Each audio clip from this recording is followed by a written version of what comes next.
I have a short introduction, like my personal, maybe a piece of my personal story and the context why we decided to organize these events with our Aspen family. And I'll try to be very brief. So as I already mentioned, normally I would address you even online from our office at Arsenal metro station in Kyiv, but as more than 5 million Ukrainians, I had to leave my home at Kyiv, take my 3 small kids. And on the day 4 of war, we decided to leave Ukraine to ensure physical and mental safety of my kids, first of all. We are lucky to be now in a safe place now, but all my family, of course, my husband, part of our Aspen team, and millions of Ukrainians are in Ukraine working in the field. Even after months, like I still think it's worth mentioning that until the last second, I didn't believe that this war would start, and I didn't believe that in our times it would happen. But there is a war. It's cruel, bloody war. It takes people's life. It destroys family. The children are getting killed. The enemy rapes our women and girls. They send our people by force to Russia to film propaganda TV shows about Russian saviors. They destroy home. They demolish whole cities like Volnovakha, Kharkiv, Mariupol, cities near Kyiv, Bucha, Irpin, Borodyanka, which you probably see a lot in the media, I hope. But we stay strong, we fight, we show quite a high level of resilience, unity, and mobilization. After initial shock, my personal one decreased. I've had some time to think about the essence of that war while traveling from Moldova to nowhere with my children for almost like 3 weeks. And I read hundreds of news reports. I talked to dozens of people in Ukraine and abroad, trying to understand what is going on and how to stop this. At this moment, especially after the information from Bucha and other towns near Kyiv became public, my formula and my understanding of this war became simple and clear. It is a war against humanistic, it's a democratic and liberal societies where Ukraine is probably just a first target on the way of Russian neocolonialistic and imperialistic strategy. And in the recent publication of Russian informational agency Novosti, RIA Novosti, probably you heard about it, the strategy of denazification of Ukraine has been detailed. And for me, it sounds like literally as a plan of genocide. Thus, what we have seen in Bucha, it's not an exceed of execution. The logic of this internal publication can be absolutely applied not only for Ukraine, but to any society that doesn't agree to transfer their sovereignty to Kremlin one day, if they wish. So we are defending, not only we believe Ukraine, but we fight for democratic order of the world. We fight for Europe's peace. We fight for world's democratic freedom values. And understanding this context, we initiated these meetings with Aspen family, having 3 main goals. First one, to tell you our story, like from personal perspective, what's going on. Most important is to have a communication, which is a two-road street, to receive your questions and maximize this time to have this interactive part. And also to invite all of you stand more strongly with Ukraine. We hope to win more friends. We hope to engage more of you to stay with us in this fight for values, which especially for Aspen community is a crucial part of our mission, because in our mission we have this value-based leadership part, and we do believe that values, it's not just declarations. It's about actions. It's the way how we act. So thank you so much for all who support us, and we feel the support, and especially Italian society and government. It's hard to overestimate how grateful and thankful we are. Thank you, dear partners, and I will pass the floor to to Angelo Petroni for your introductory remarks. Thank you. Thank you, Julia. It's it's a pleasure for us in these sad times to have this meeting because it's keeping life alive. They will not overcome, as says an old song. The Aspen Institute in the world, they are 14 now. You are one of the last one who came with the family, and one of the most active, with whom we have possibility of cooperation in different fields. That will be resumed at short time, I hope, at the shortest time. Aspen Institutes are based on values. From values, it follows politics. That is important. There is the contrary view from politics, values follows. This is the view of non-democratic, non-liberal regimes. For us, is exactly the contrary. So we are based on the same values, on the same views of the individuals and communities, because the two things go together. And so we are trying to support you as far as we can as Aspen Institute Italy. I should say that Italy, not Aspen Institute Italy, well, despite half of the members of the government are a member of Aspen Institute Italy, by the way. And Italy is showing, in my opinion, a considerable attention to Ukraine and Ukrainian people. We were talking before with Natalie, before starting, about how many refugees came to Italy, less than to Poland, of course. But they were so well accepted by population in Italy. That's never happened in Italian history, in some sense. So we are part, and here I close, the Aspen family. We are the reverse.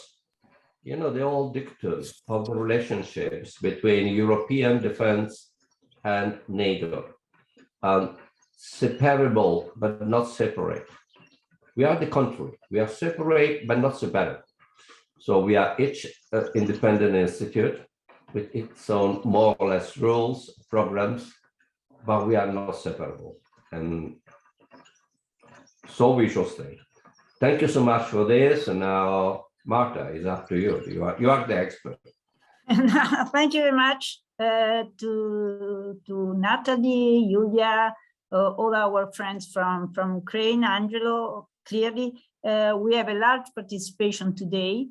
We have to decide together how to discuss this fundamental issue for values, for the defense of liberty and democracy all over Europe.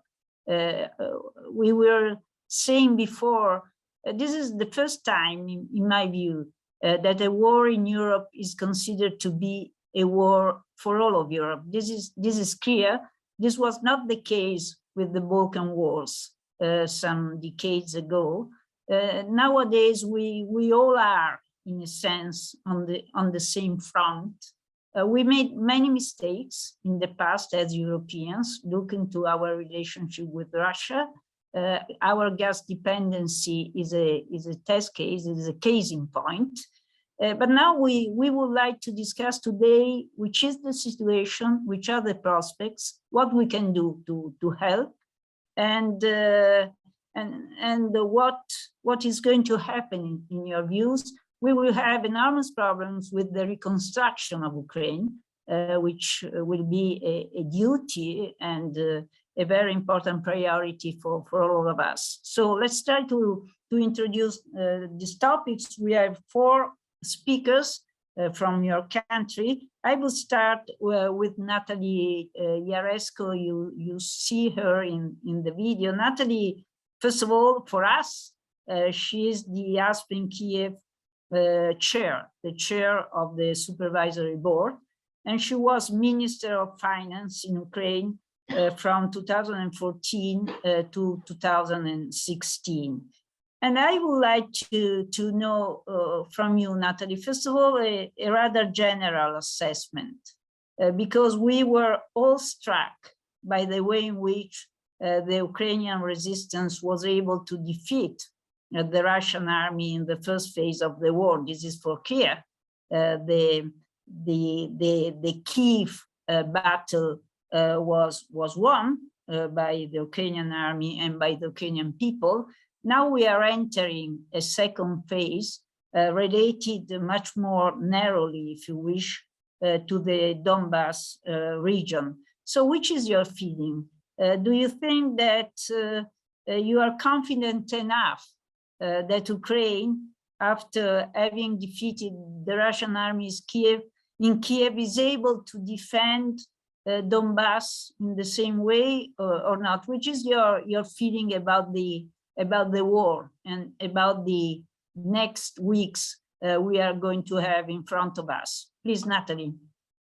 Thank you very much, Marta. Thank you, Angelo. Thank you for having us.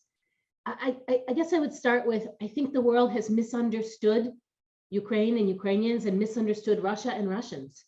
And so the expectation that everyone had that Ukraine would lose within 3 days was based on a misunderstanding, both of Russia and Russia's strengths and weaknesses, but as well of Ukraine's strengths and Ukraine's capacities and Ukraine's willingness to defend itself. And that leads to the answer to your question, which is, this is a war of existence for Ukrainians. This is a war that we must win, and therefore we will win. Yes, we will win more quickly with less loss of life if we have the support, the military support of our democratic friends, and we need more of that military support. Yes, we need financial support right now. You've probably seen the announcements that the budget deficit is growing, and so there is financial support to keep the government and the most basic sustainable pensions and medical salaries and military salaries paid. But generally speaking, yes, I believe that for Ukraine, because this is a war of existence and because Ukrainians will defend their homeland to the last breath, Ukraine will win. And I think we've misunderstood the strength of the Ukrainian character and, frankly speaking, the weakness of the Russian character. What you see in Bucha, what you see in Mariupol are examples of the weakness of Russian character. And what you see by the intense unity of Ukraine, regardless of faith, regardless of language, regardless of region, regardless of previous votes for presidents. People used to look at all of this different data and say the country was divided. Today, more than ever, what we see is that was an incorrect assessment of what matters to Ukrainians. Listen, Natalie, how do you judge the kind of support we are giving to Ukraine as Europe, as Europeans, and as Americans, if you wish? Is it enough? Is it performing? What do you think about that? Which are your expectations? I'll say two things. One is we are very grateful for the support that we're getting from Europe, from the United States, from all of the democratic countries. And we are very grateful for it. We feel it and we're grateful. But no, it's not enough. No, it's not enough because the war is not over. So if we take military support, we have been given too little, too late, and we need more, particularly on the air defense side. But we need more pretty much of everything going into this war in Eastern Ukraine. And second, on sanctions, frankly, the sanctions have not been enough. We see that simply by the Russian economy coming back after an initial decline. We see that the current account balance of Russia is being funded by the European purchase of oil and gas. So whatever sanctions we've put on the Central Bank of Russia, they initially had an effect, but that effect is being whitewashed by the continuous purchase of oil and gas by Europe, so that the dollar reserves are refilling daily because of those purchases. And so, no, on sanctions, we need to sanction all of the Russian banks, and we need to close all the loopholes for that financial system functioning. And most importantly, we need to cease, stop, ban the purchase of oil and gas from Russia. Sorry. Yeah, which is difficult, as you know, because of the domestic repercussions, in a sense, in all our societies. So the counter argument coming from Germany in particular, Italy is more forthcoming in a sense, notwithstanding our dependency. The argument made in Germany is that if you go that way, banning oil and gas imports, you will have a recession in Germany combined with inflation, So a stagflation de facto, going back to the 70s, and that will provoke a political backlash. And so in the end, Russia will win with other means through our public opinions, which in a sense will tend to vote for pro-Putin parties. After Orban in Hungary, Marine Le Pen could come up in France, etc., etc. I would raise two questions. One is, I don't believe that that equation is as immediate and absolute as people draw it. There are alternative sources. There are ways to reduce usage. It does not have to lead directly to a recession.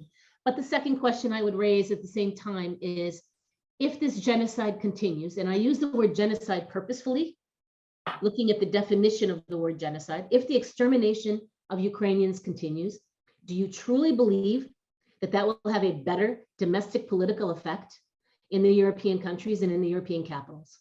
When tens of thousands, if hundreds of thousands of Ukrainians are killed, will that somehow be a better outcome for domestic politics in Germany?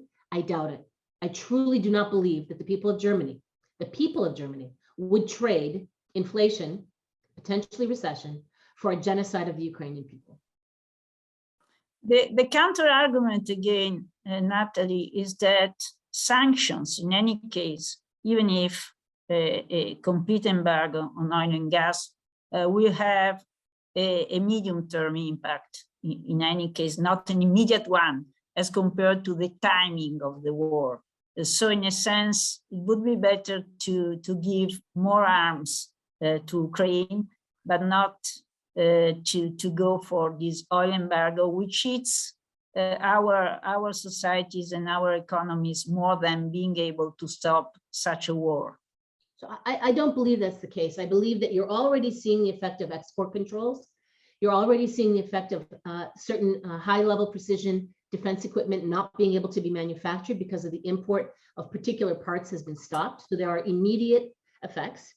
Second, I would argue that the issue for all of us is not either or, but how much can we do to end this war? Have we used every tool in our toolbox? Because time is of the essence. Lives are at the stake. We've seen what happens when we wait in World War II. We've been through this example of waiting and negotiating with autocrats, with dictators, with murderers. And so I think that we need to learn our lesson from World War II and not wait for more to happen. That means we put all the tools at our disposal. And one of the tools that I didn't mention, but I'm going to, because I think it's important, in particular in Italy, is a boycott of the Russian market, a voluntary self-sanctioning by businesses of the Russian market. Because every Italian, every American, every German business that continues to function in Russia is paying taxes, is paying social welfare taxes, and those taxes are going to finance and fuel the missiles, the troops, the tanks that are right now killing Ukrainians. And so I urge every Italian company, as I've urged every company worldwide, to boycott Russia, stop financing the war crimes. And yes, that is painful to your bottom line. But you know, when South Africa was going through apartheid, we all agreed that there was a greater issue at stake. And that greater issue would in the end be better for our companies to operate on the basis of values. Today, we use the term ESG, environmental, social, and governance principles. Yeah. Those principles mean nothing if companies continue to operate in an autocratic country where the dictator does not allow for freedom of speech, where he has committed these types of genocide, this type of war crime purposefully. And frankly speaking, there's no rule of law there, and we know that. We know that, sure. and businesses know that. So on what values do they stay in Russia? It's based on dollars and cents only, and that is a short-term view to profitability. Longer term, those companies that remain in Russia will have trouble attracting talent. Young people won't want to work for companies that operate valueless.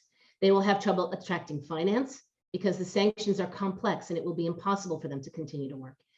Short term, they're gaining. Long term, their reputations are at stake as appeasers.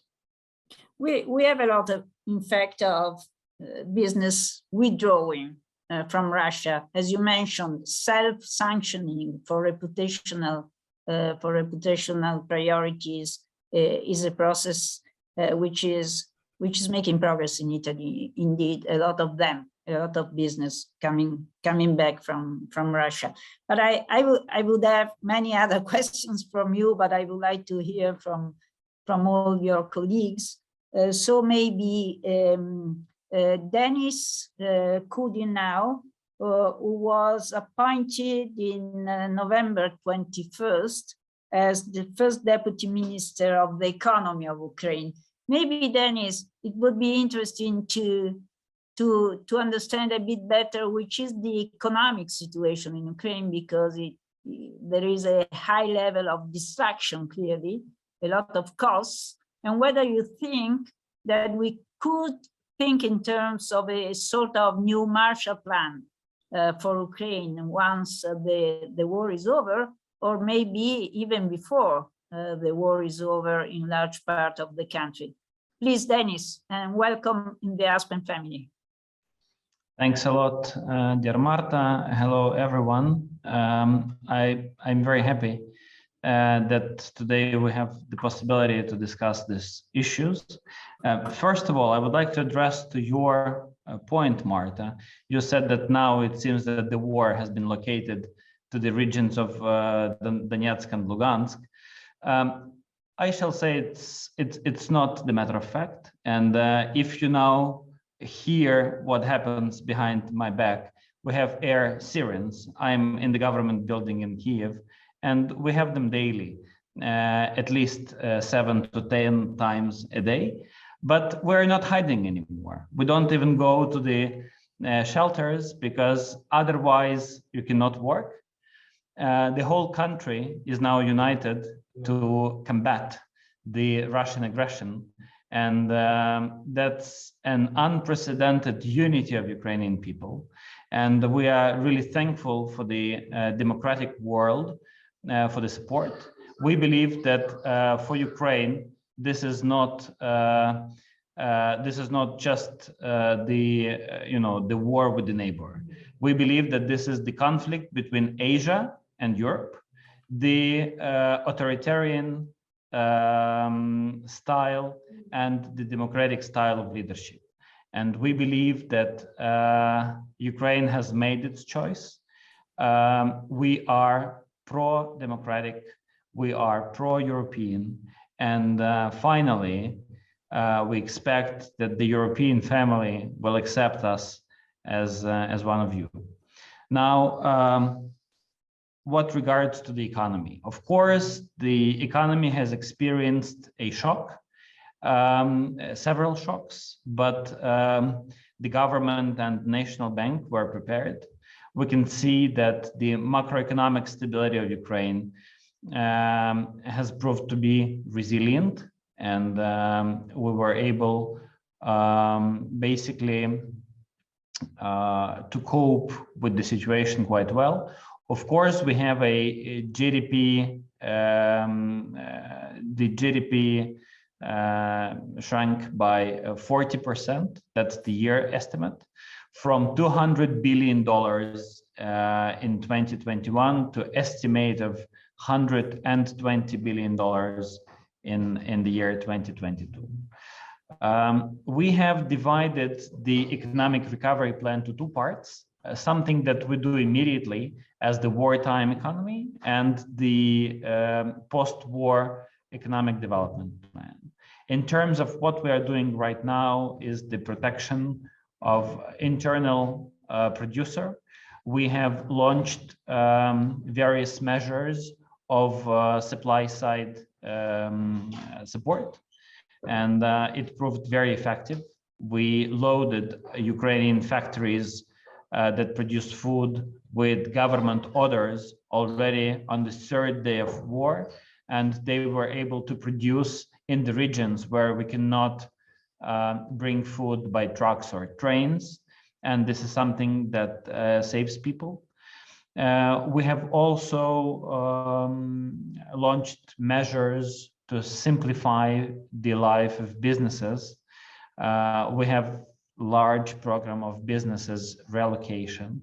And these are fractional measures that help businesses to survive. But of course, we have 10 million people who were forced to leave their houses. These are 10 million out of 40 million people. So one of every 4 Ukrainians doesn't live in his or her house anymore. And that's a dramatic situation. That's dramatic impact on the labor market, on the productivity, on the consumption. Over 4 million people have left the country. I hope temporarily, and the surveys show that Ukrainians want to come back home. Now, to sum up on the economic recovery plan, we believe that here our only way to survive and to rebuild the country is to become a member of the European Union in 24 months from the ceasefire agreement. And we see ourselves aiming at 4 specific pillars of this development: the access to markets of G7 and the European Union, which is the most effective tool to get development through trade. Second is measures of positive migration inflow, and we will have to rebuild the scale of the country, of course. Third, we have to focus on several industries such as military and aerospace, food production, metal works and engineering, and of course IT, and to focus on that. And last but not least, we will have to uphold the capital investments level at about 35% of GDP. So we have developed our plan. It's called United 24. Yeah. And we will be happy to discuss it with our friends all over the world, because we will not be able to cope alone with this work. We will need help. Thank you very much. Maybe I will come back later on to you, because I go to Lana now, and we have a lot of questions from the floor also. So I go into some sort of order. Lana, you are a diplomat, isn't it? The former Deputy Minister of Foreign Affairs for the European integration, appointed in office in 2014. Your colleague right before you, Dennis, already introduced the issue of the relationship between Ukraine and the European Union. So maybe I would like to ask you something about that. I'm very confident, I have to say, and Italy is fully behind this position, that you will get a candidate status quite soon. I'm not so confident that the real membership will come equally soon. So I would like to know, what do you think about it? The accession of your country to the European Union, which was an important part of the game, if you wish, in 2014. In my view, it was even more important than the NATO accession at the time. Please, Lana. Thank you, Marta, and I really appreciate the possibility to be with such a distinguished audience today. But first of all, I would like to come back to your questions and your discussion with Natalia, because now I'm mostly focuses on issues related to sanctions, and especially in energy. We started our communication with our partners in the early March, right after the aggression started, the new wave, and we started from the United States. And our discussion with the US government was pretty tough concerning the possibilities of embargo on oil and gas. And definitely, they also put forward same arguments you mentioned during your introduction remarks and your dialogue with Natalia. Yeah. And inflation was one of the reasons why US didn't want to introduce sanctions. But we managed to persuade them that losses of reputation and losses of public support will be much higher if they won't go ahead. And they went ahead with the sanctions on oil, despite inflation and despite all other arguments on economic grounds. That was our first actually achievement in this respect. Then we moved to Europe, and now we try to communicate with different governments on the highest level concerning the necessity to introduce sanctions on oil and gas sphere, because Russia continues its aggression only based on the revenues they have from oil and gas sphere. And if you turn back to the history of invasions, you will see that they've started aggression only when the prices on oil and gas were on their peak. Remember 2008. Remember 2014. All the time, they started their military campaigns only when the prices were on the high.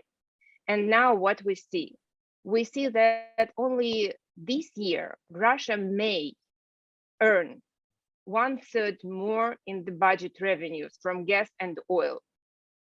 It means that they can earn due to depreciation of ruble and the raise of prices in dollars on oil and gas.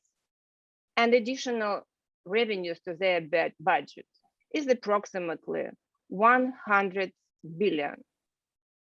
And now we advocate not a full ban on oil and gas.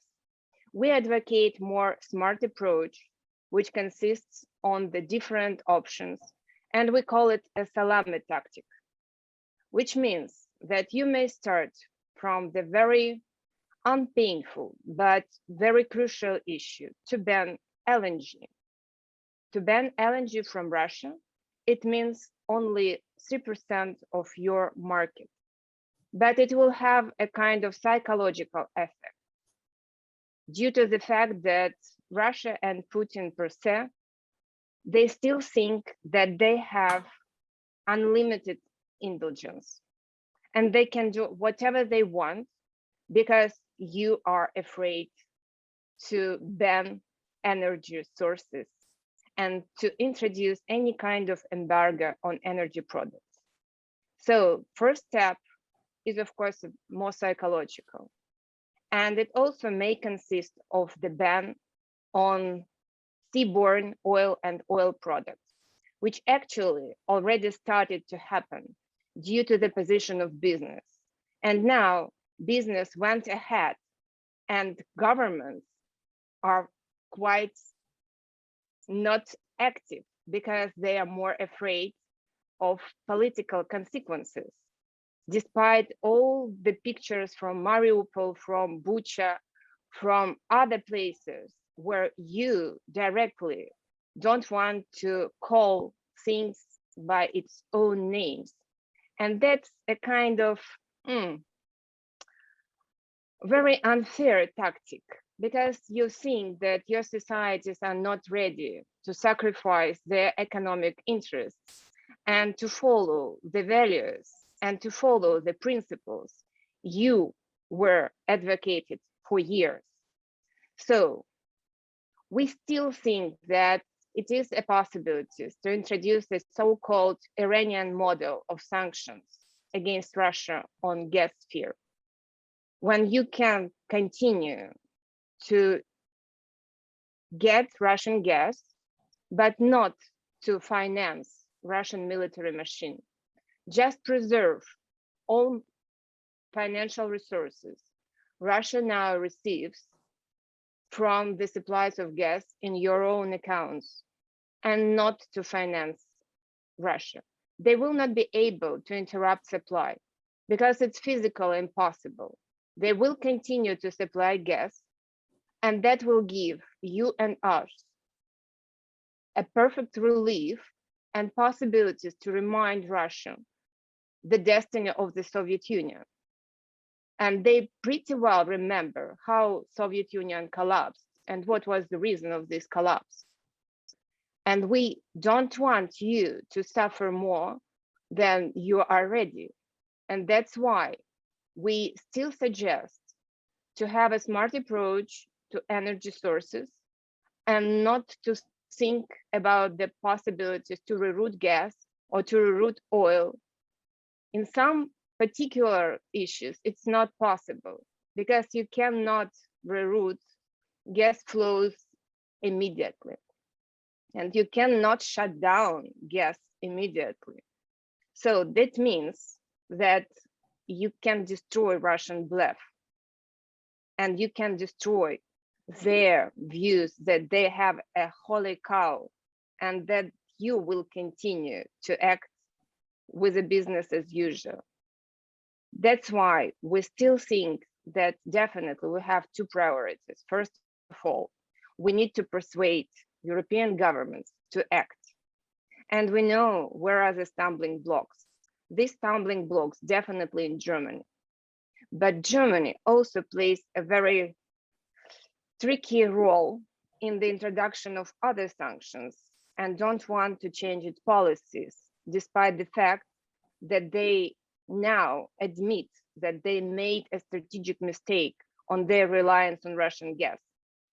However, they are still not ready, for instance, to refuse from phasing out nuclear generation, which can definitely be a way forward in the substitution of Russian gas. They just don't want to have a responsibility and to take this responsibility to continue the life cycle of their nuclear power plants generation. But, you know, we all take responsibilities on our shoulders. And that's one of the part of our life, of adult life. And we need to be now adult and to act as adult. Definitely, it's highly challenging to change policies, especially so quickly. But it is a necessity to change this policy and to change approaches. And we now see that even Germany changed its approach in the military supplies. And yesterday, Minister Habeck told everybody that it's time to supply military equipment to Ukraine, because otherwise it can be too late. And now we call them to introduce sanctions on energy, because otherwise it can be also too late. Thank you. Thank you, Lana. I have to say that Italy, our government, is trying to put on the table some ideas which could be helping our countries to go into the direction you were mentioning. For instance, a cap on prices, which by definition would lower, in any case, the amount of money we are going to give on a daily basis to Moscow, as you rightly underlined. And we are trying hard to diversify our sources because this will be the key of the future. From my standpoint, Russia is over as a credible energy power. I mean, not immediately, and this is the problem of the war, but in a medium-term perspective, there is no doubt that the relationship between Europe and Russia from an energy point is going to be dissolved. It's an issue of timing, as you rightly underline, and it's not easy to be solved, but really there is a huge debate and we will see. I have many questions, so I would like to go quickly to Anton. Thank you for being here. Anton Dobrovich, who is the head of the Ukrainian Institute of National Memory. And it's another way to look at this horrible war. But I would like to know from you, what do you think about this? How can it be, in a sense, how can it be that ordinary Russians can accept the Putin story about one people, in a sense, and the fact that the Ukrainians do not really have the legitimacy to be an independent people? How do you explain that?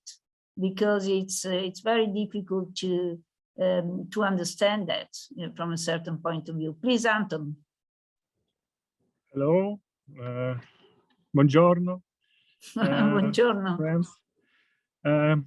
First of all, I want to support remarks of my colleagues, Lana and Natalie, because this is very important. But I don't know English very well, so I support this laconic. If you Russian take your money and killing your values, if Europe don't have European values, what is Europe? Territory? Only market? I suppose this is not enough. So about general approach, about culture, about understanding of people. In normal times, I'm head of Ukrainian Institute of National Remembrance. That you mentioned this. This is the state agency that restores and preserves the historical memory of Ukrainians. And overcomes the effects of the totalitarian Soviet system. The topics we are working on include the Holodomor genocide, the Holocaust, World War II, Stalinism repressions, the KGB archives, and dissident movement, access to the truth, reconciliation, etc., etc. But after new Russian attacks, I have found myself in the army, in the Kyiv Home Defense Forces. Now I sit close to our new positions. We built a fortification line, new fortification line for Ukraine, for our capital. So I feel these were very close. This work has changed my life and the lives of millions of Ukrainians.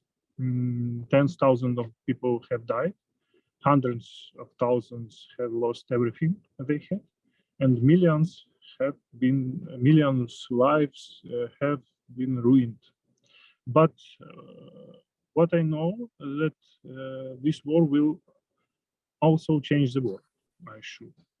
Let me remind you that the reason for all this sorrow is Russian nationalism of the imperial time, a new reincarnation of Nazism or Russian fascism, which many in the Eastern Europe call Rashism. This is not exaggeration or some prejudice. If anyone compares the features of fascism, for example, in the famous essay Eternal Fascism of the great Italian thinker Umberto Eco, with normal modern Russian reality, he or she finds obviously similarities, from militarism, conspiracy obsession, and contempt for the weak, to selective populism and machismo in Russian regime. It is important to highlight that one of the key conditions for Russianism to rise was the unwillingness of the world, especially the Western world and the United Nations in general, to defend peace and justice. Pragmatism and populism overcame honesty and integrity. A good price beats good values. Instead of an honest and complex dialogue at the highest politician level on key issue of life or death, the world for decades has simply went with slogans and some declarations. The same situation we had in the middle of 20th century, just before Second World War. The world has already changed because we fought back more effective when everyone saw that one of the most powerful armies on the planet drove it. That it was successfully opposed by Ukrainian armed force, that we defend the good. We were supported by almost everyone. More than 140 countries in the United Nations have supported Ukraine, and only 5 countries were against. Thousands of states give us military and financial support, and I thank you for this to European Union. Now we protect not only the truth and the own sovereignty, but peace in Europe. and the future of the civilized world. And we will win. We will prove that there are fundamental good things. There are values that are worth fighting for, and even lose a life if necessary, because it applies to everyone. We have proved that even our rather cynical world knows how to unite for a good cause. And I'm optimist, so I believe that we will win. The aggressor receives a tribunal, and the planet Earth a new system of collective security and new paradigm of economic and political order. And we will become a little closer to each other and more sensitive to the pain of near and far. About history, the history of it, and about understanding of people and thinking, the history of Ukraine and its authentic culture, like it comes with other nations that were once conquered first by Russian Empire and then incorporated in the Soviet Union, is almost unknown among the ordinary Russians. People don't know, Russians don't know this history. This applies to the Tatars, Belarusians, Kazakhs, Armenians, Georgians, Azerbaijans, and others too. In view of the majority of these nations, similarly to those and others that now create the Russian Federation, and do not have their own independent states. The ordinary Russians has an imperial optic of supremacy. It is not obligatory to be aggressive or expansionists, but always Russian-centric and paternalist. That is the result of education, culture, and informational policy of the last few centuries. If we open actual Russian sociology, official and unofficial, and the de facto silent consensus of the vast majority of Russians, argue that Russians are ready to accept the crimes of the klepto-oligarchic elite in their personal well-being is not harmed, and their country is considered strong. In this environmental, in this, it is easy to carry out manipulation.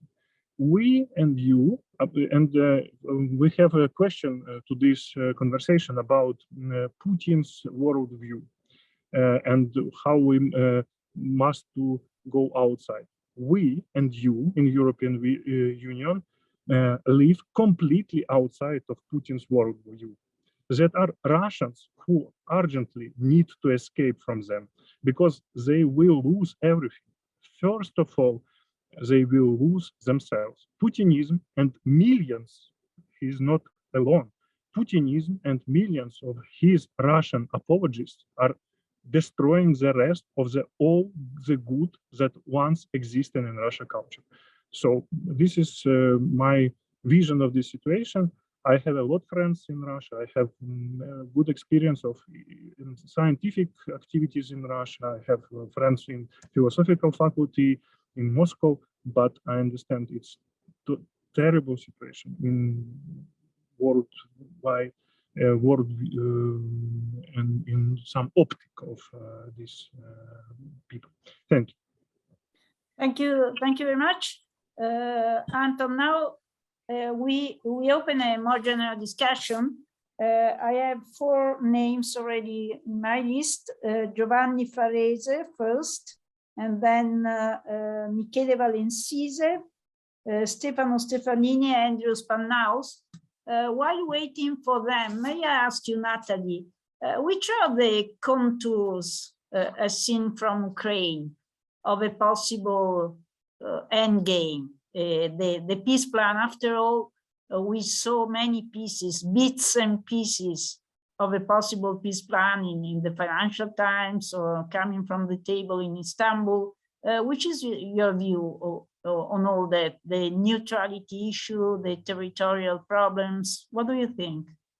I think what's important is what President Zelensky has said publicly and what negotiators have said publicly, and that is that there has to be a removal of all troops from the country. That the president has said he's willing to consider neutrality with appropriate security guarantees and with a referendum of the Ukrainian people. I don't know whether that referendum would be successful or not at this point. That's another issue, but Yeah. I think at this point it's best for us to not second guess the president. There needs to be a single leader on this issue, and I think he is the leader of the country in all ways, shapes, and forms.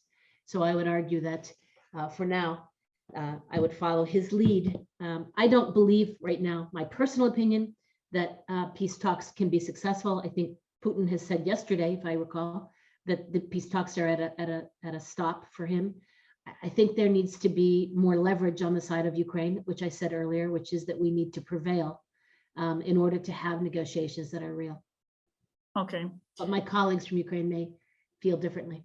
Lana, do you have other ideas on that? I have a long experience of negotiations with Russia. And I may say that they don't change their approaches and strategies, but they usually used to bluff. And this bluff should be also obvious to everybody and to the rest of the world as well. But I definitely support Natalia in her estimation of Russians and the necessity to negotiate from the strong position. We need to introduce as much sanctions as possible and to find out leverages, which may work, especially in such a painful issues like nuclear power plants, which is occupied by Russians and where we highly depend on the safety, but not only we as Ukraine, but the whole Europe, and I think the world also depends on their behavior on our nuclear power station. I do think that we still need to act not only with sanctions, but also with the withdrawal of Russia or suspension of Russia from different international forums, such as Security Council, for instance, where they block everything, and also International Atomic Agency, where they have plenty of Russians, which will not give us any possibilities and any chance to act and to find the leverage on them. That's why I think that we need to have a common understanding of a necessity to be more strong in our positions and not to be afraid to act. Thank you, Lana. Giovanni Farese, are you there? Yes, Martha. On Thanks. sanctions, that would be interesting to listen to you on the very point of sanctions. Thank you. And thanks to the speakers and Aspen. This really is an invaluable occasion. Yes, the embargo on oil and gas is indeed the crux of the matter. And saying that we're going to phase out Russian gas by 2027, which may look good, could perhaps be a mistake, I think, and for two reasons. First, it doesn't end the war, which is happening now. And second, it puts a death sentence over future Russia. And we know there will be a future Russia after Putin, even if we don't know when, maybe in 10 years' time. And of course, it might be worse than Putin's, but there will be a future Russia. And we need to think now if we want to have a relationship at all with future Russia, unless we think, as you, Marta, I think this war is cutting Russia off from relations with the West for a long period of time. Now, on the contrary, a full temporary embargo, and this is my position, could have two major effects. First, stop the war, if not end it, and with it, end the cost of the war that we are already paying anyway. And second, allow, at least in principle, for a future in which we might still want to have a relationship with Russia, a much limited one, of course, but still a relationship. So I'm making the case that we should think about this step, which I deem necessary, and whose inevitability will only become clearer, I think, over the next few weeks and months, but think about it at the same time with a two-time frame. Of course, and I finish, a full embargo will have a cost, and it's been roughly and perhaps quite optimistically estimated. But then the question becomes, are we going to pay for it as Italy or as Europe? And in the latter case, the economic magnitude, I think, is manageable if it is managed. And perhaps, and this is my ending note, a more moderate inflation and an only mild recession, if we can bear them, might do the trick. Thank you. Thank you, Giovanni. I see Anton. Did you raise your hand? Please. Yes, I have little remark to support position of Giovanni. In Ukraine, we don't like Russians because they are aggression, even Russian liberals, because they are weak, they are unprincipled. But if any in Europe, for example, in Germany, in France, very like Russians, okay, it's normal. If you support Putinism now, you don't support Russians. You support terrorists in Russian state and steal this money from real democratic Russia in future and give it to terrorists. If you want to give normal resource to normal Russians, you must stop pay to Putin. You must change this situation and give money to normal Russians if they exist. Thank you. Thank you, Anton. Michele Valencise, please, you have the floor. Michele is an ambassador. He was the Secretary General of our Foreign Affairs Ministry. Michele. Yes, thank you, Marta, and thank you to all the contributors with very interesting comments and remarks.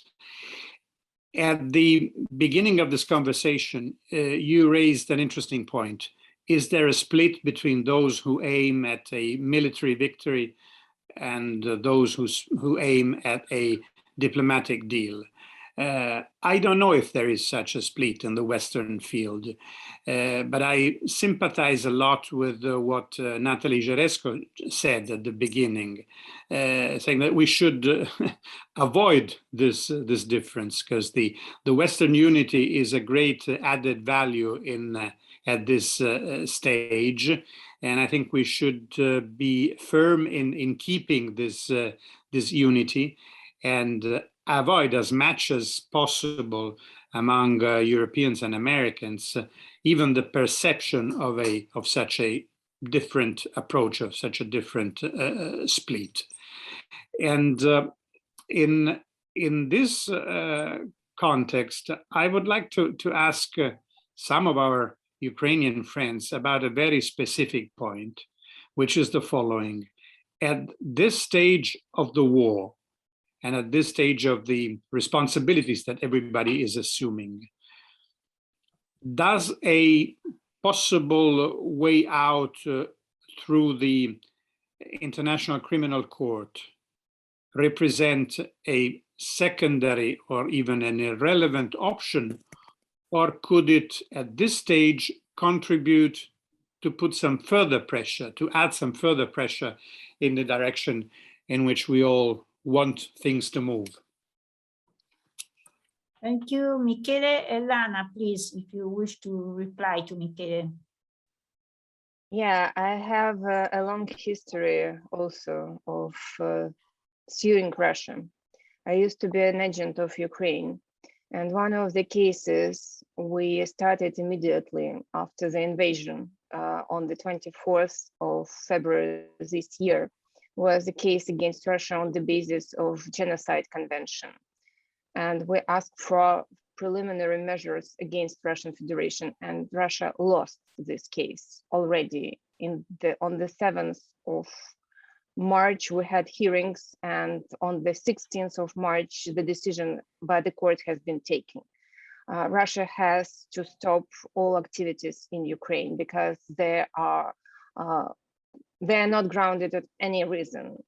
But despite this, they continue their aggression, and the war still goes on. You see, with international court, we have another problem. International justice, I still believe in it, but it's too long and ineffective. It seems to me that we need to act simultaneously on the different direction. And Russians, they are not afraid of justice. They still believe only in their power, and they still does not care about human lives. That is their perception, and we cannot change their perception. This is a part of their culture, that's a part of their mentality. But definitely we need to develop international justice, and it's the time for this, and it's time we should not lose.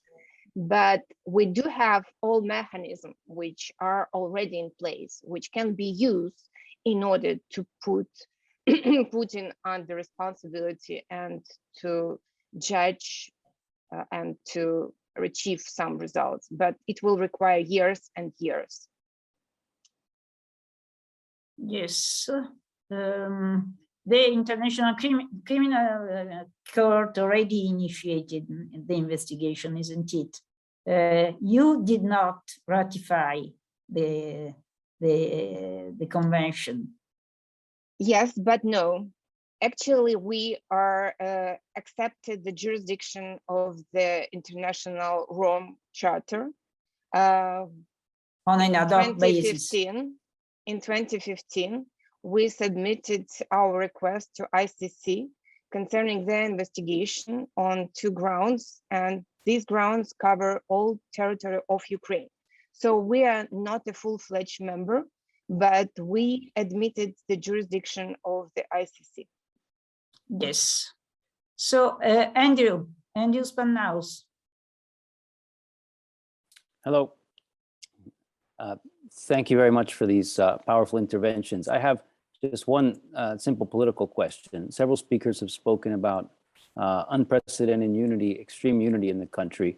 But I still would like to ask if there is some sort of internal opposition, because we have heard of opposition parties being suspended, a list of traitors, news, being nationalized. So I'm wondering, is there a worry about a fifth column or Russian propaganda? Is it among the population or just in some people in the institutions? I'll just say 2 words. And Natalie. Maybe someone else can add. It's wartime, and treason is a defined term in our laws. And those who are committing treason are being arrested. So yesterday, the head of a former opposition party, Medvedchuk, was arrested, attempting to flee the country, breaking another law. And so I'm not sure that I would call this disunity in any way. There was a fifth column. It didn't work the way President Putin had wanted it to work. That's why he's now arrested some of his own intelligence officials. They're under house arrest or in jail, from what I've understood. But there's definitely been a fifth column, and during wartime in particular, they're being arrested for crimes against the state. Anton? Yes.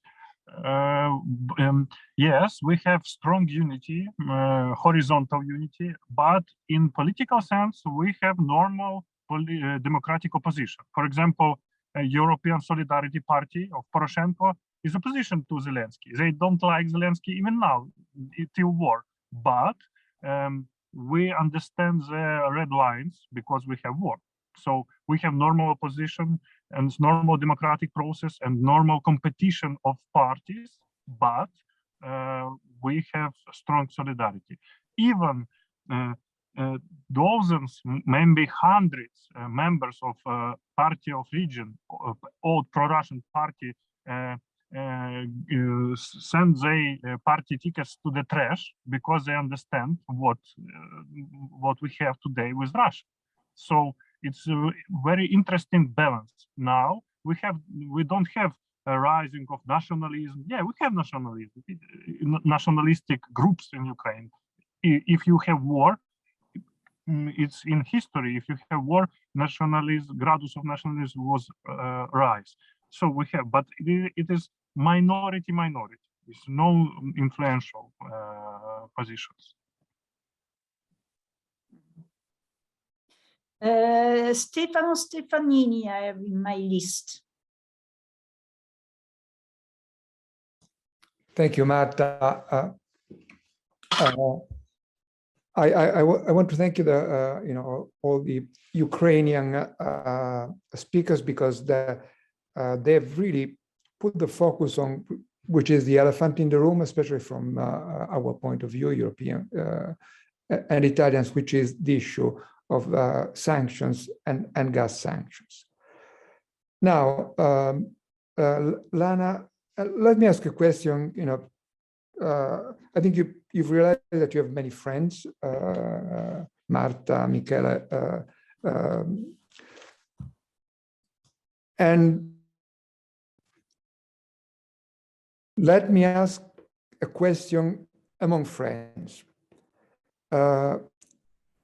Lana said this is time for European governments to act, and she also said, and it is time for Germany to change its policy. Is it true that Ukrainian government made it clear that it did not like, it would not have liked a visit by the German President Steinmeier today in Kyiv? Because the reason I'm asking this question is, what a better opportunity to make the case with the German head of state about gas and oil embargo. This is, I certainly fully understand the point that the speakers have made. This is what time is not yet time for peace. Putin said it time out yesterday, but still politics will resume, diplomacy will resume. Why not to make the case with Germany, with whom better than with the German president in Kyiv? Thank you very much. I fully understand your question.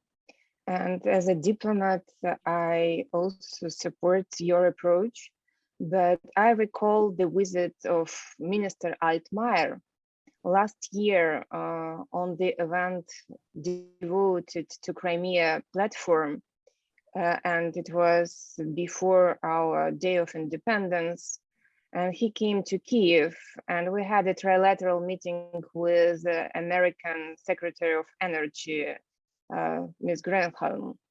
And on this particular moment, Altmaier, with whom we negotiated a lot gas deal in 2019 and before, and who tried to persuade us that Germany always had a very reliable partner, and Russia is this reliable partner, told us that they support us despite our civil war.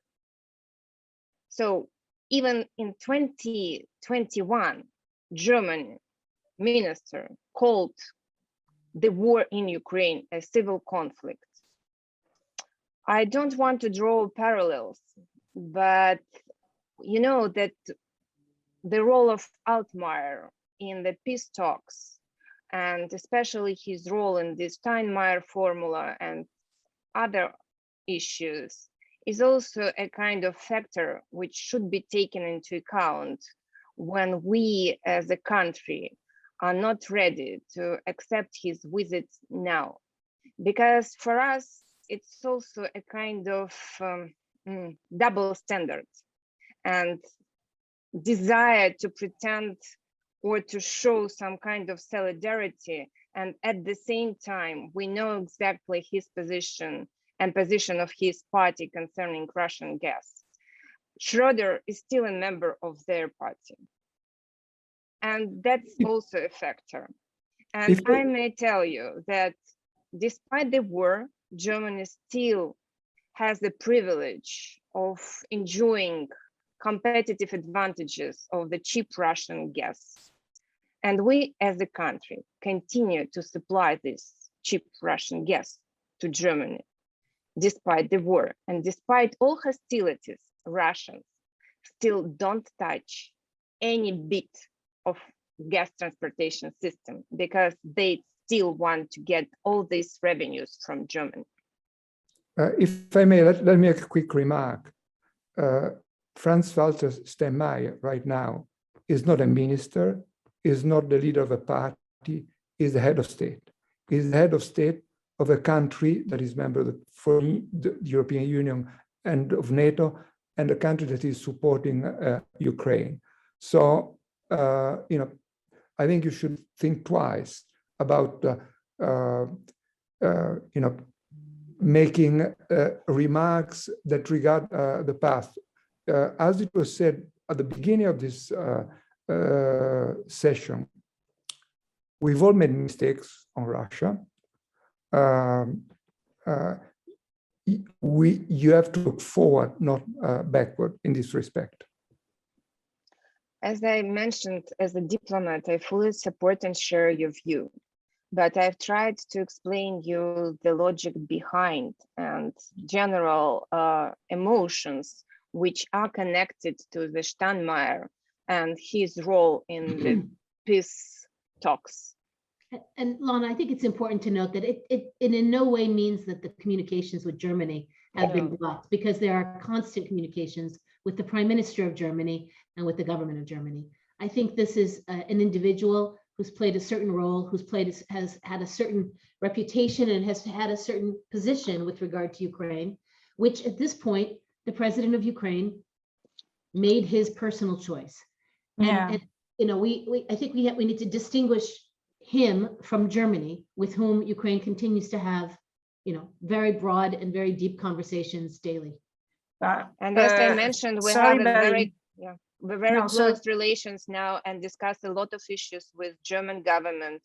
And we, on the weekly basis, have a communication with Minister Habeck and with the Chancellor, but definitely it does not mean that this is our stance towards Germany as a country. That's a personal factor. No, I think it was a mistake, very simply, which could happen, because clearly you cannot distinguish between the president of the state and the state is the president. What is important is that Steinmeier just 1 week ago or something like that made a sort of U-turn, describing how he was wrong about the relationship with Russia. I have to say, this is not Steinmeier only. We come from a period in which we Europeans thought that the more economic integration between Europe and Russia, especially, but not only energy, would have pushed Russia in a more benign position. Clearly, it was wrong. We made a lot of mistakes from this point of view, but that was a widespread view, not only Steinmeier, clearly, but also our political elite in Italy, Angela Merkel, for certain. Steinmeier was one of the few to have recognized the mistake, so it was a pity, a lost occasion, in my view, to welcome his U-turn from an intellectual point of view. But in any case, it can happen. If I may, can we discuss a moment? I do not have other requests from the floor. Can we discuss a moment, and then we will have to close our conversation, the reasons why the famous Minsk agreements were never implemented, and what remains of this kind of logic, in a sense, in the future of the relationship between communities in these regions, in this oblast, or I don't know the exact name, which will be a possible arrangement in your view?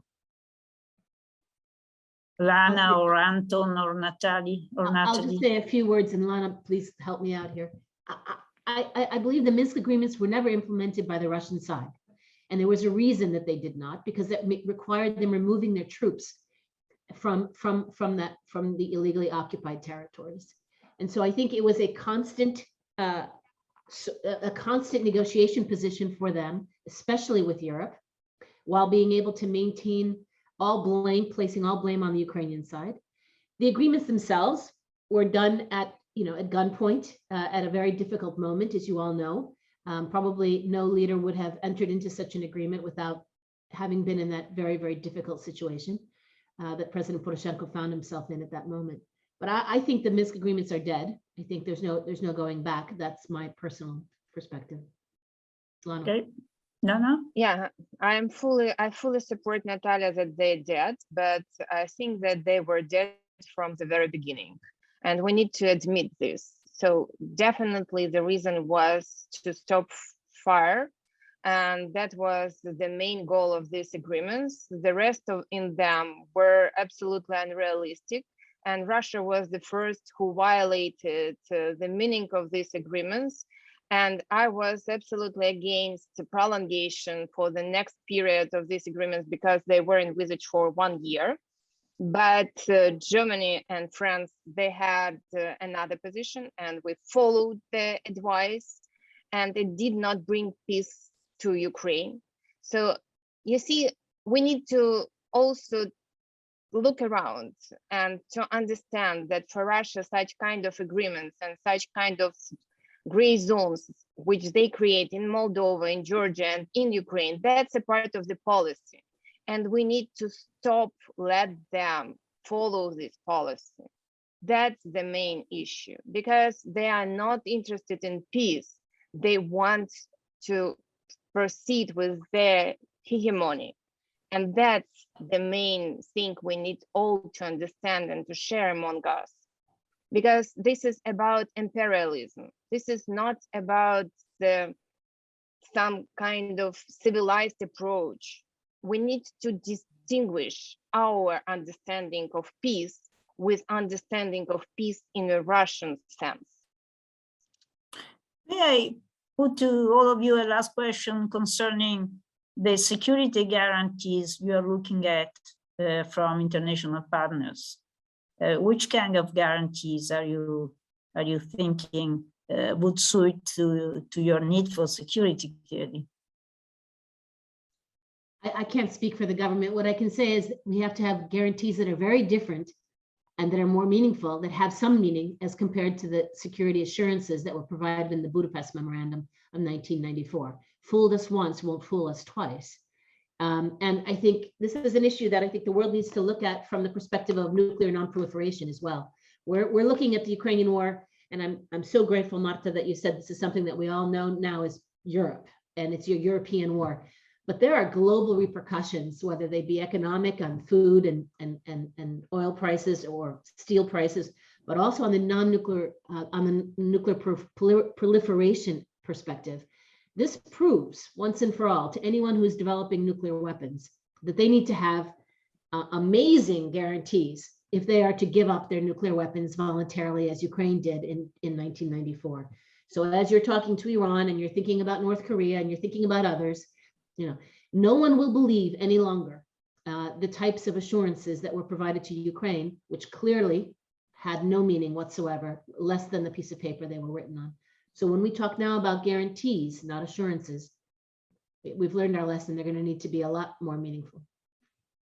Yeah, I'm in favor of the scenario which was implemented in the South Korea, where South Korea received all guarantees from United States concerning their security in connections with North Korea. So actually we have almost the same situation now in Ukraine. So that's my preferable view. Yeah, even if you are quoting a precedent, which is not, I mean, a nuclear war and a divided country, which is not the ideal historical precedent. Sure, you consider North Korea to be Russia. I understand that, and yet I would avoid to mention Korea as a whole, so as not to be ambivalent on that very issue. Anton. I have some position, but this is position not of Ukrainian government, because now I'm part of Ukrainian government, but this is only my own position. I suppose we have only one guarantees of our security. This is Ukrainian armed force, full stop. Not guarantees from France, German. I suppose till we don't construct new system of collective security, or new system of international security, we can't accept some strong guarantees. Only our armed force. This is a tragedy for the world, not only for Ukraine. We don't even now even Poland.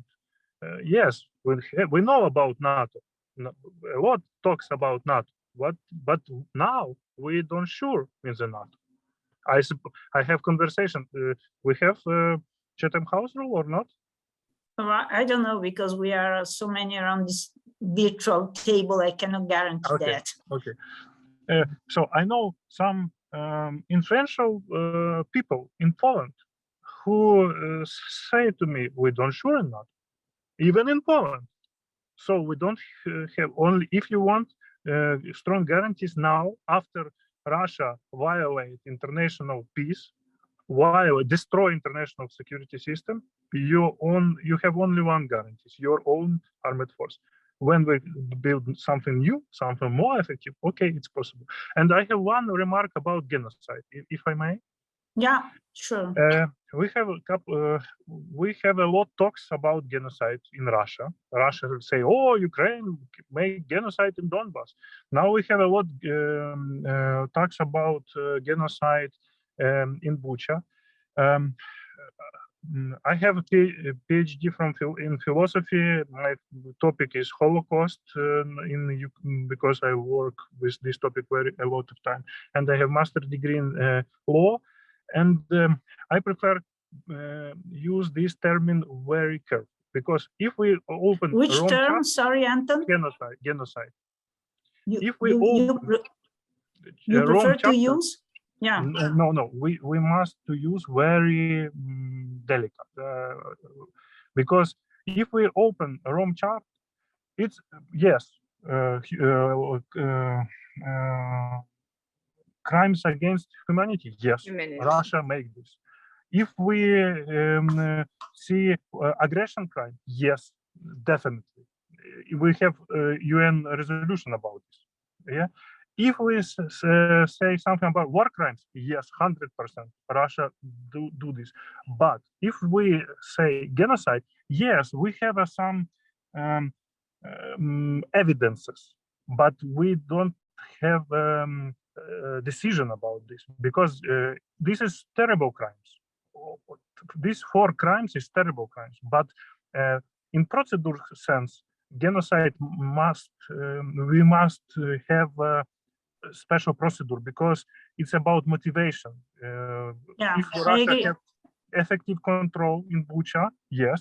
If effective control, yes, war crime. If they have effective control, crimes against humanity. But about genocide, we must to work harder to prove it. Yeah. To prove the motivations behind. I agree with you. I agree with you. I have to say. We have if we talk too much genocide, but don't show evidences enough, we destroy value of this word. I suppose yes, but it's only thought. I agree. We are going to end our conversation with Yulia and Angelo drawing some conclusions. May I have a really final question for all of you? Do you have a time frame in mind for a sort of ending of this terrible war with your victory, as I understood from our conversation, which is the only possible solution for all of you? A truce with Russia is not as far as I understood from our conversation. You don't think that a sort of ceasefire and a sort of compromise is possible at this point of the day, which is perfectly understandable. But do you have a time frame in mind?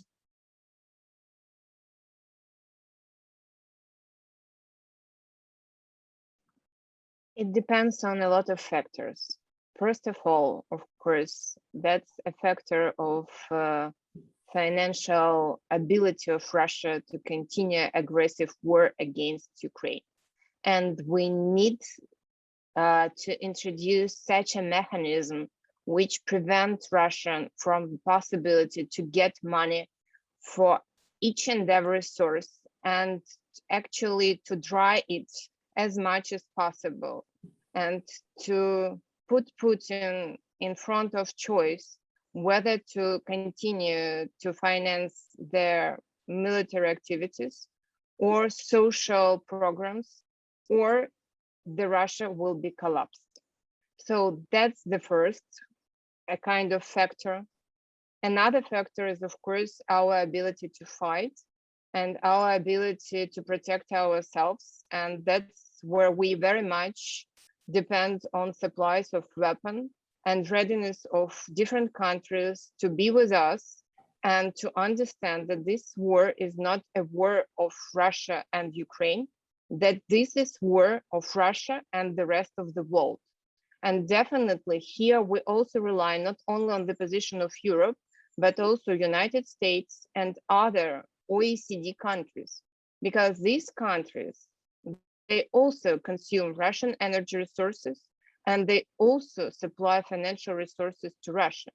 So that's a global world in which we as a country are ready to fight, but we need to understand that you are with us, not only morally, which we very much appreciate. And I'm as a kind of person which now resign all over the Europe and travel all over the Europe with my son and my dog. So I still understand that I very much grateful for your hospitality, but this is not enough. I want to go home and I want to be back home with my family. And I want to rebuild my country and help my country to become a full-fledged member of the European Union. But for this, we need all your, not moral support, but also all your ability to sacrifice some particular economic interests and to be with us in all senses. Yeah, thank you very much, Lana. I think you're perfectly right. I don't know whether, Natalie, you would like to say a few final words on your side. I don't think I can follow up. Lana said everything and said it extraordinarily well. The war will be defined by our ability to defend ourselves, which means we need more military support from the democracies of the world, and on the world's ability to shut down Putin's ability to finance the war. There are two pieces. The faster we do that, the faster this war will be over. Yeah, thank you very much. I agree with you, I have to say, even if I don't know whether we will be able to go down this way as far as European responsibilities are concerned. We will see Germany is a key factor in all that. I have to say the Italian government, but I will leave it to Angelo, made some important progress. Still, you always have a certain amount of doubt since, as you know, the European Union decides about sanctions by consensus. You have Germany blocking everything, and Italy doesn't need to express itself in a particular way in this situation. Still, we are looking for diversification, which is already a step forward. And Mr. Draghi was very, very clear over the fact that the friendship and the position we have vis-a-vis Ukraine is very solid, and the country is ready, whatever is possible, whatever is needed, which is different. But in any case, I hope that we will be able to go down a more decisive way. And I leave to Angelo and Julia. Julia before maybe, and Angelo, you close as you prefer. Thank you, Marta. Thank you, all speakers, for joining us, especially to Natalie, who, despite being sick, she is with us today, and she's a so dedicated fighter for Ukraine. And thank you all for your contributions. For us, it's so important to receive the support from Aspen Italy, from Italy itself as a country. All of us, we were raised and taught through Western philosophy, which is very common for us in Aspen. Every one of us had a dream of peace and prosperity because we've lived in peace for a life. But we understand that peace is about fighting evil, not about protesting against evil, but fighting by actions, as my colleagues already mentioned. So I invite and ask all of you to stand with Ukraine in this global fight for democratic values. We are frontline, and we are very grateful for being big support to our country, who is on the front line every day. Thank you, Marta. Thank you, Angelo. Big, huge greetings, warmest regards. Thank you for standing with us. And we are always open for this dialogue, which is core of Aspen Institute's family values. Absolutely, so much. and good luck for everything, and also your personal life and your children, your kids. And stay in touch, absolutely, whatever you need. We are here. Angelo. Thank you. Was the most moving event we ever did, I think, as Aspen Italia with any other Aspen in the world. This is such terrible situation, and we are glad to be here. We should be here.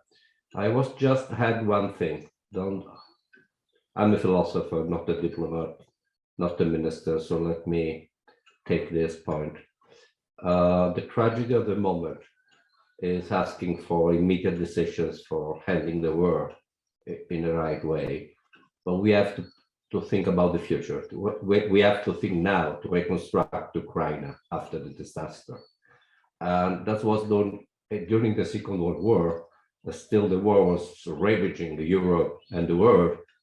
And Britain, the United States, and other allies were thinking how to rebuild Europe. So when the Marshall Plan came, the Marshall Plan was not made after 18th of May 1945, was planned before. So I think this is something our countries, all Europe, all the Western world, not just the Western world, should think now, because life is going on, thanks to God, after tragedies, and we have to avoid it if after the end of the war, even a good end, as we hope, will not follow the case of misery for Ukrainian people from the structures that the Russians did. So I think this is another part of what the Western world, the democracies should do for Ukraine, thinking now to how rebuild infrastructures, rebuild facilities, rebuild human capital, and then you have a real resource in Ukraine, a very young human capital, bright, well-educated, what we don't have in Western Europe. We are well-educated, perhaps. A university professor sometimes said that. The brothers of Julia was a student in my faculty, my department, by the way. So I can tell you about that. So you have a very good human capital, which has been partly destroyed, unfortunately, by this war, but still it's very good. It's very strong. And so building on this human capital, young and bright and clever, I think the Western world has to think now how to rebuild the economic capacity and infrastructures of Ukraine, if I may add this point.